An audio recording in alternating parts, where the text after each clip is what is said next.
Алексей Толстой. Төлкө ничек итеп ашарга өйрәнә? Торна белән төлкө очрашалар. Төлкө, син оча беләсеңме? Юк, белмим. Алайса минем өскә атлан, хәзер өйрәтәм. Төлкө ипләп кенә торна өстенә менеп атлана. Торна аны бик биеккә алып менеп китә.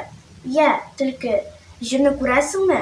Азрак шәйлим. Җир сарык, тиресе хәтле генә булып күренә икән.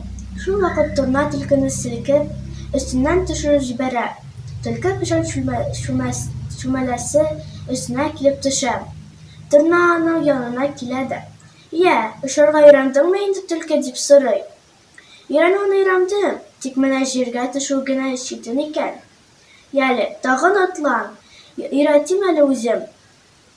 Төлкө торна өстенә атлана. Торна аны тагын да биегрәк алып менә һәм селкеп төшереп җибәрә.